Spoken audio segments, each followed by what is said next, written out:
Warweek Radio. We want to thank you for joining us on this Wednesday afternoon.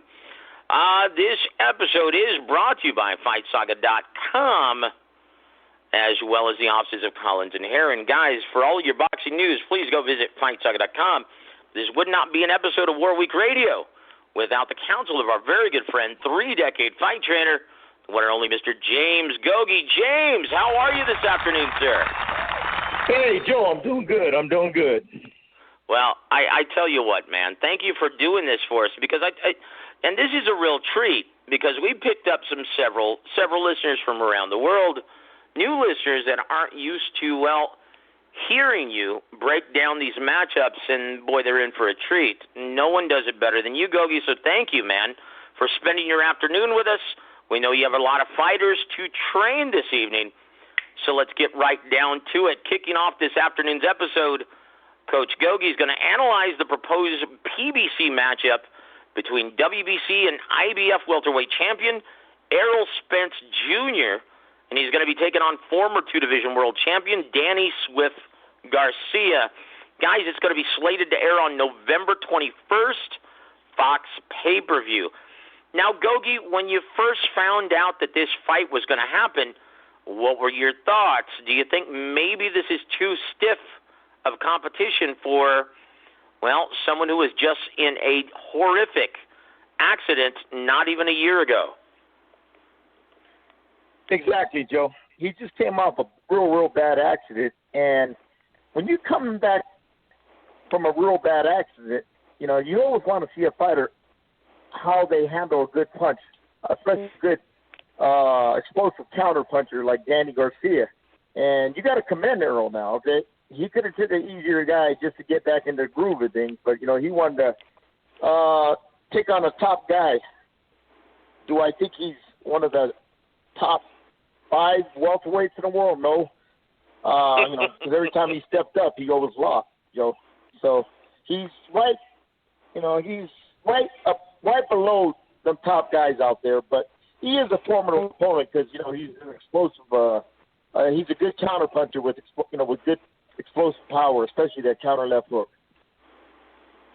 Indeed, and I tell you what, now you brought up a very good point. When you look at Danny Garcia, right, and you look at his record, he has, when you think about how he actually won the WBC welterweight title initially, he beat Robert Guerrero, a guy who began his career as a featherweight. Then he lost that title to Keith Thurman, and then had another shot at the title, fought for the vacant WBC title one more time, and he lost a unanimous decision to Showtime Sean Porter. Even though he's been in the ring, he was in the ring earlier this year, January 25th, which was the original scheduled date for Errol Spence versus Danny Garcia. Now, you taught me this a long time ago, Gogue. It's a lot more important for a timing counterpuncher to stay active than, with someone who has the style, an aggressive mauling style like Errol Spence.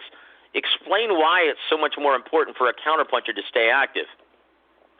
Nothing like a live fight, Joe. You could do it, you could spar all you want, okay, in the gym, but nothing substitutes a real fight on what goes on in a real fight, everything involved,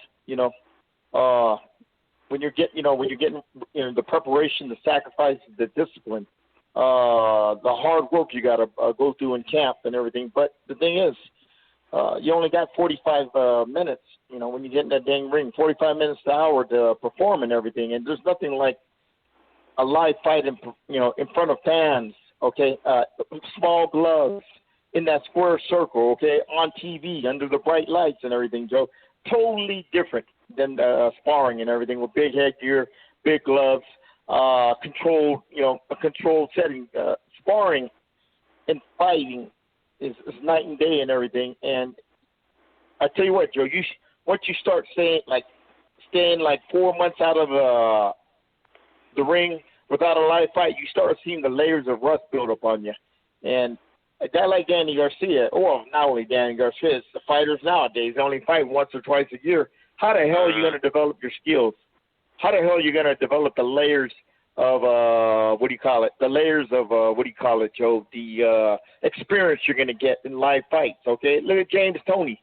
Back in the days, James Toney used to fight non-title defenses when he was the champion, okay, just to stay active, just to stay sharp, okay?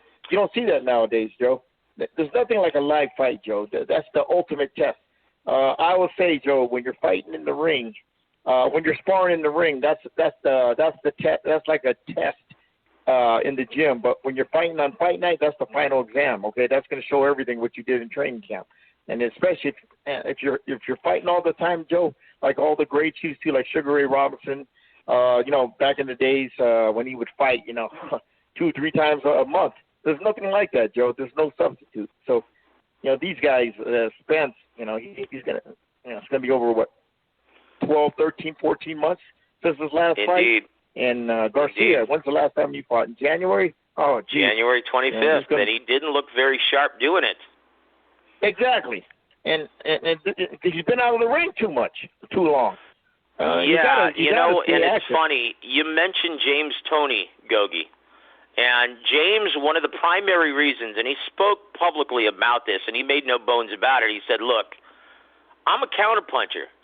Like, my entire defense and offense is contingent. Now, obviously he didn't use contingent, but he said it depends on my timing.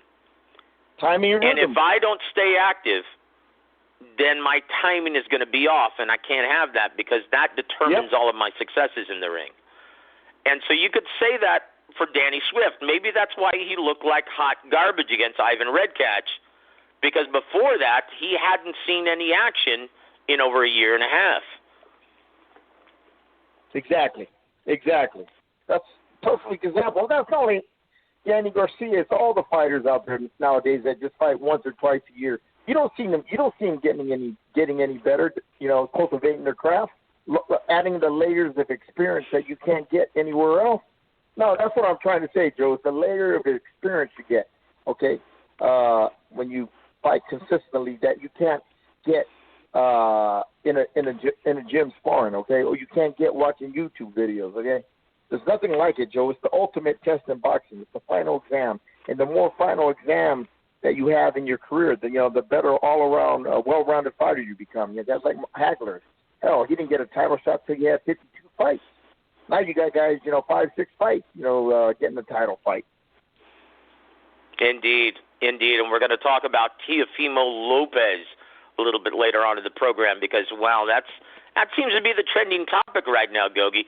But I tell you what, before we rattle off the tail of the tape for Mr. Danny Swift Garcia, we want to give a big shout-out to Miss Denise Ward, who's listening in. Gogue, say hi to Miss Denise Ward. She's one of your biggest fans, rather. She's listening in right now. Hey, Denise, how are you doing? Thanks for tuning in. I tell you what, thank you so much, Denise. God bless you, sister, and hope you're being safe out there in your neck of the woods on the East Coast. But guys, we're going to tell the tape for Mr. Danny Swift Garcia. He's going to be coming into the ring at age 32. Can't believe I'm saying that. I remember when he was still an amateur, Gogue. Jeez, we're getting old. Well, he's going to come into the ring at age 32. He fights out of the orthodox stance. He stands 5'8" tall in the center of the ring. He fights behind a 68-inch reach from Philadelphia, PA.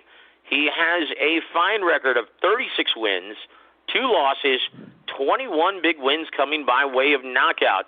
Gogue, what are the strengths and weaknesses of Danny Swift Garcia?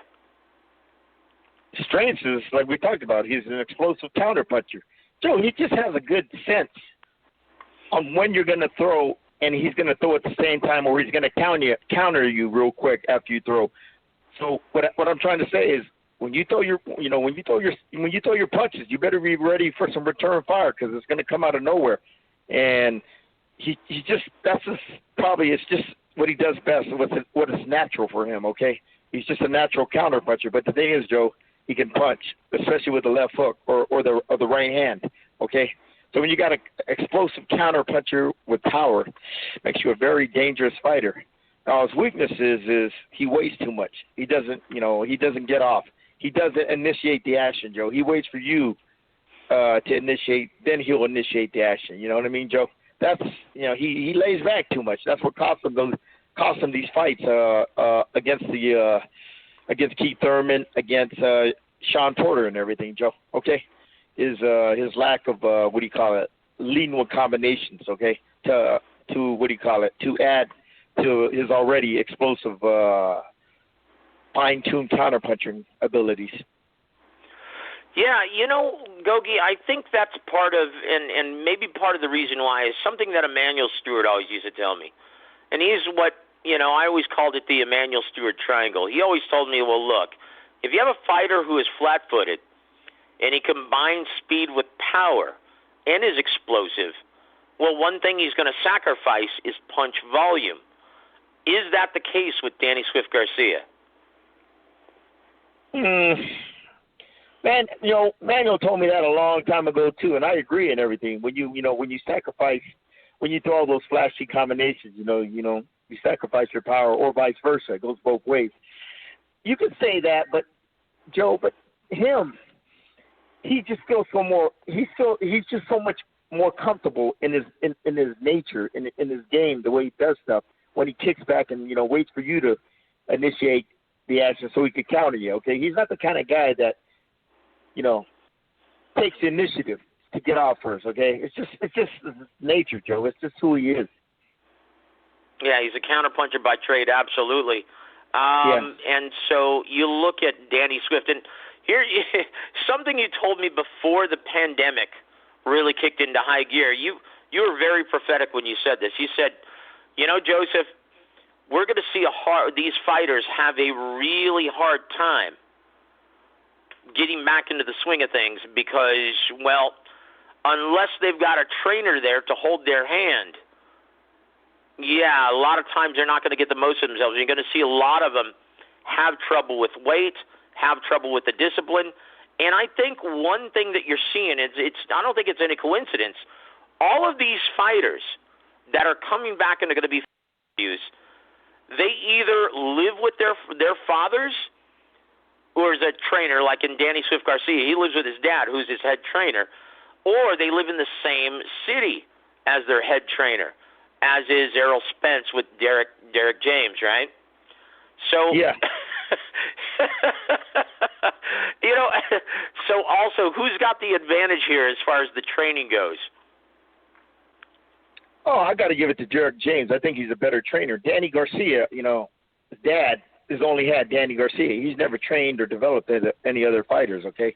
And he's done a good job with his son. But Derek James, I think he's a better trainer. But it all comes down to this, Joe. It don't matter who the better trainer is fight night. It's who the better fighter is that wins fights, okay? Trainers, to me, they're overrated, okay? It's the fighters. When they walk through that square circle, they're on their own, okay? The trainer don't win fights for them, okay?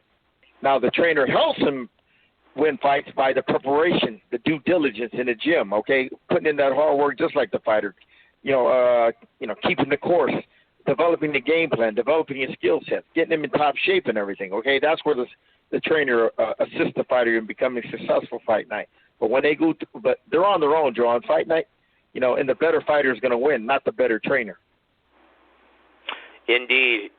So I tell you what, let's take a look at his opponent at this time, Mr. Errol Spence Jr., the truth, right? He's going to come into the ring at age 30. He fights out of the southpaw stance. Well, sometimes. He stands 5'9.5" tall in the center of the ring. He fights behind a 72-inch reach, originally from Long Island, New York, now living out of DeSoto, Texas, in the DFW area. He has a perfect record, Gogue. 26 wins, 0 losses, 21 big wins coming by way of knockout. What are the strengths and weaknesses of Mr. Errol Spence Jr.? Errol Spence is a bully in that ring, okay? He's a physical, attacking, aggressive pressure fighter. Intelligent, too. He just doesn't walk in straight, like Jaime Manguet Munguia with his face and blowing punches, with his face, and poor throws Jaime back. Munguia. You know what I mean? Yeah, the old Jaime Munguia, where he just walks in straight, blocks punches with his face, and throws punches back. You know what I mean? No regard for defense, no regard for an intelligent plan of attack. Spence is different. Spencer, he's, you know what I mean? He'll box you first, getting that jab and trying to initiate his jab, using his head movement, slowly moving in range. You know what I mean? Then when he feels it's the opportune time to attack, that's when he'll put that pressure on you, Joe. And he's a very good combination puncher in the pocket. Okay, he's a very good inside fighter. Beautiful body punches. He digs to both sides of his body. Okay. Beautiful combinations upstairs. He mixes his combinations up very, very well. Upstairs, downstairs, upstairs. Okay, Joe. Yeah, and like I said, he's a smart, intelligent pressure fighter that knows how to cut out the ring, knows how to close that distance without taking a lot of incoming. Okay, and it starts with being patient, methodical, figuring out what you're trying to do. Then and then packing at the opportune moments when your opponent's not throwing at you when you're closing the distance. That's an intelligent pressure fighter, Joe. Instead of just walking in there, with your face and, like you see a lot of Mexican fighters with no regard for defense. Yeah, they don't understand how to they don't understand how to apply intelligent pressure, which starts with your footwork, starts with a good jab, starts with head movement when you're closing that distance. Make sure you're not getting hit with a lot of punches and everything, okay?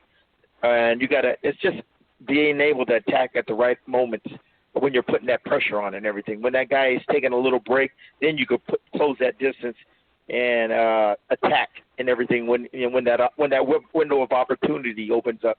Then when you get inside, you got to work. You just can't smother the guy, smother him and clinch him and tie him up like a lot of these bitches nowadays that don't know how to fight, which is a lot of them. You know what I mean? They don't know how to fight in the pocket, okay? They don't. A lot of fighters nowadays, they don't know how to fight in the pocket. And all they do is, smother you and tie you up and, wait for the break, wait for the ref to break you and everything. You know what I mean? But Spence is not like that. Spence, boy, if you try to tie him up, he'll break free of your clinches, and he'll work inside, he just throws all the beautiful combinations at short range, the compact, short, explosive combinations. And I love his body punches. He really, like I said, he knows how to chop a tree down. You know how you chop a tree down, Joe?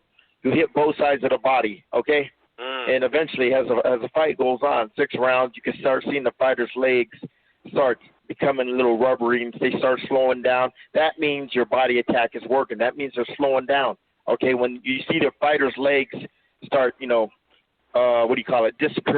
dissipating as the fight goes on, that's when okay, you start putting that pressure on. You start putting that pressure on and everything more and more. But Spence, he's very, like I said, at first he's very methodical, very patient before he starts, turning on that heat. But he's solid.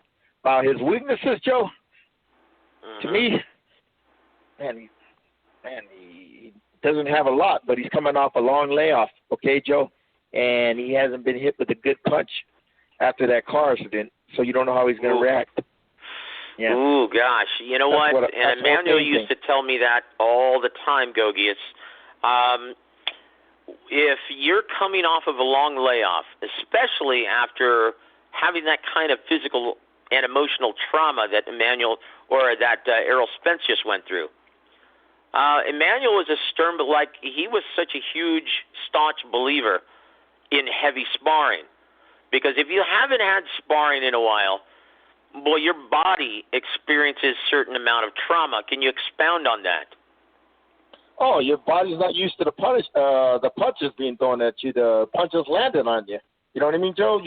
That's what I like about sparring. It not only gets you in that physical conditioning, that wind, okay? Because when you're sparring, you're exerting the maximum amount of energy when you're going through a boxing training workout, okay?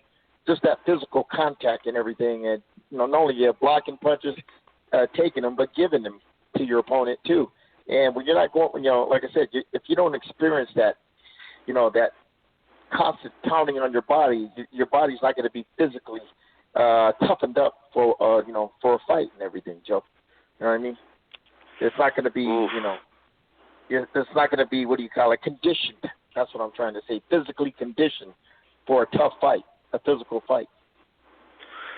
Well, I tell you what, things are about to get very real for Errol Spence Jr.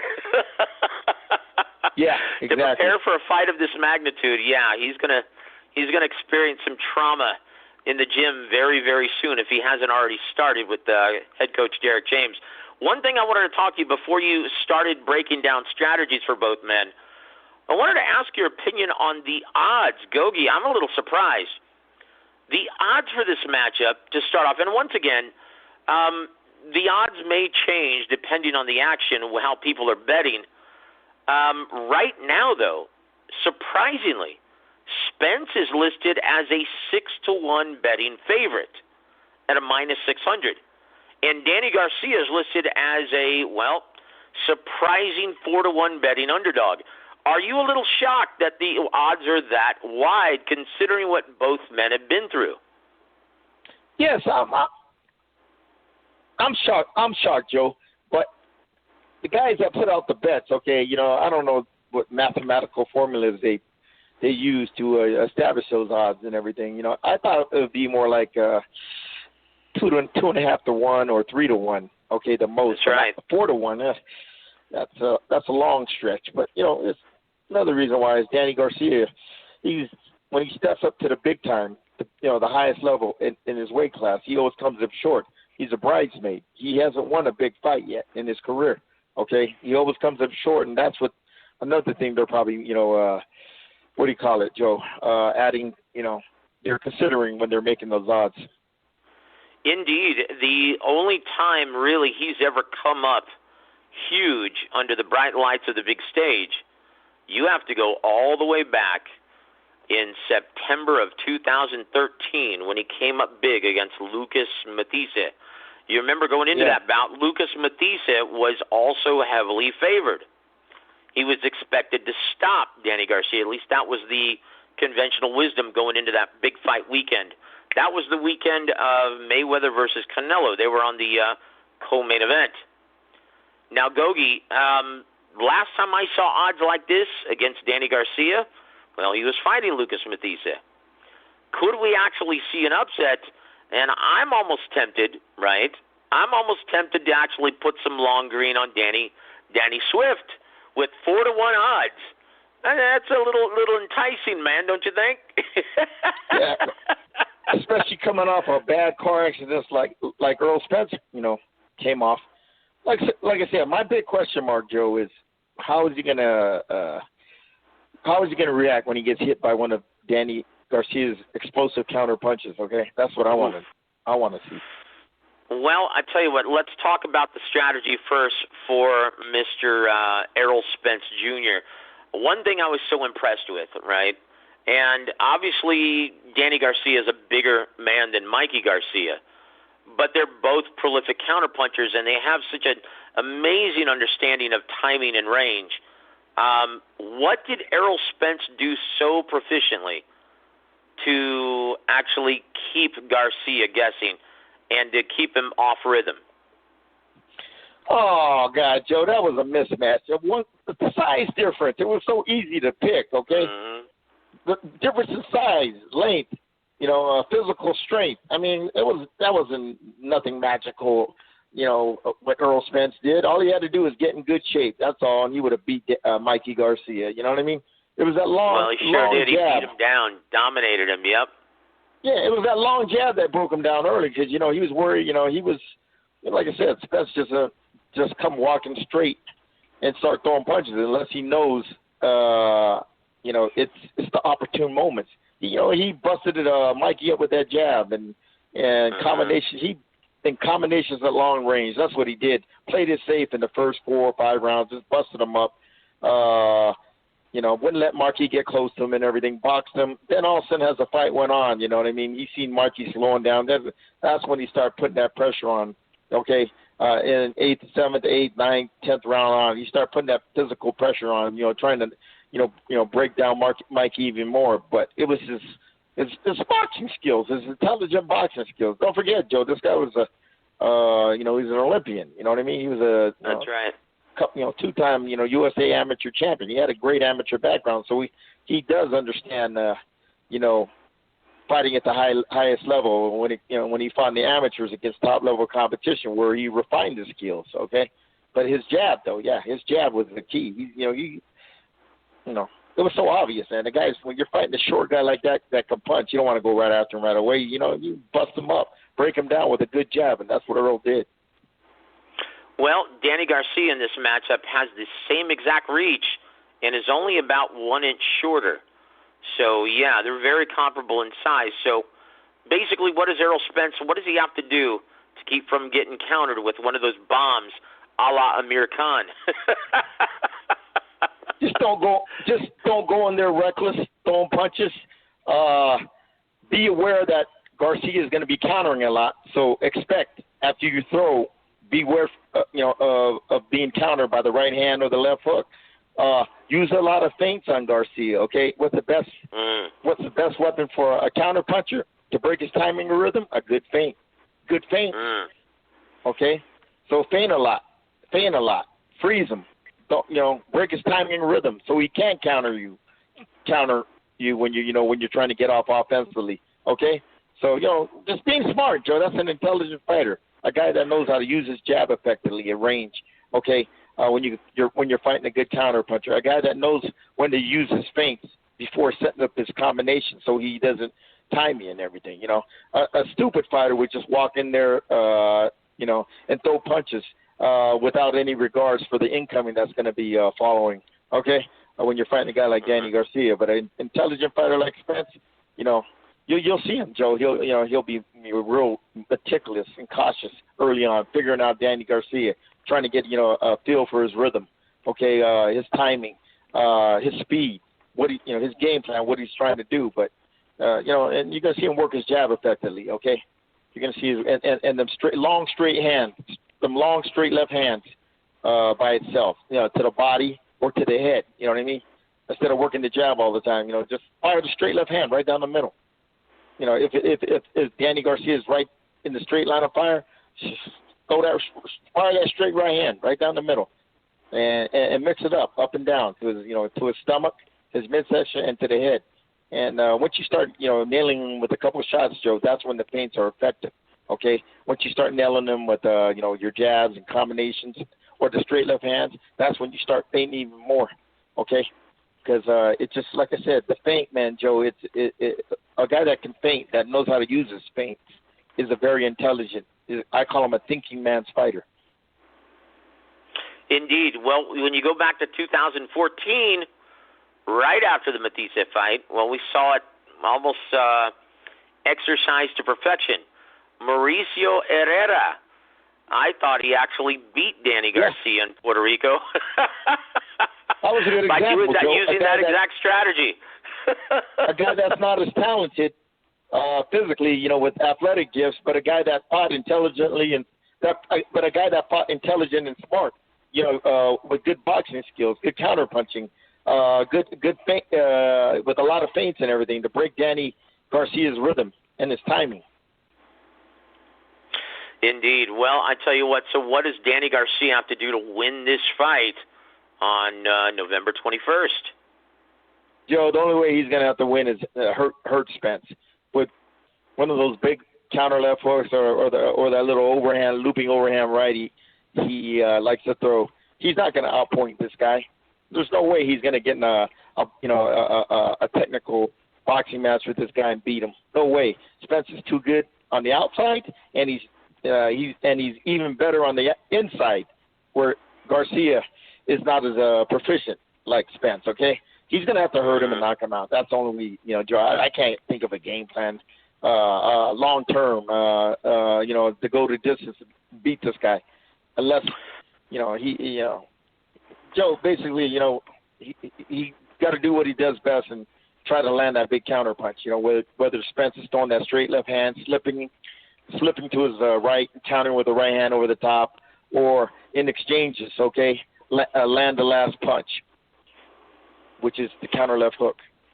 when Spence ain't ready for it and everything. You know what, Gogue? Yeah, absolutely. Geez. One thing he did that I was a little surprised, and yeah, you just hit the nail on the head right now, is going back to his fight with Lucas Matthysse in the co-main event of Floyd Mayweather versus Canelo Alvarez. Every single time Lucas Matthysse tried to work on the inside, what did he do? He tied him up and forced referee Tony Weeks to create that distance, giving him room to work. Do you see him doing that same thing against Errol Spence Jr. when he closes the distance? No, Spence he's too good of an inside fighter. He prevents you from tying him up. He's gonna, how does he do that? He keeps his elbows tucked in real nice and tight, where you ain't got nothing to grab to tie up and everything. Okay, so it ain't gonna happen. You know what I mean? And even when he does gets one of his arms tangled up, he knows how to work the other one.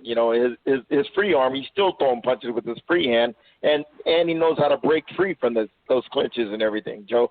But it's going to be hard when you get in the pocket. Someone physical and strong like Spence, you know what I mean? That doesn't give you the opportunities to tie him up. Nah, it's going to be hard for Danny Garcia to use that Andre Ward strategy. Andre Ward. Yeah, the master. Oh boy, tying you up in the clinches. You know what? As proficient as and as smart as Andre Ward was, oh boy, sometimes I couldn't stand watching him stink out the joint, tying his opponents up on the inside, almost grappling with him. Goodness gracious.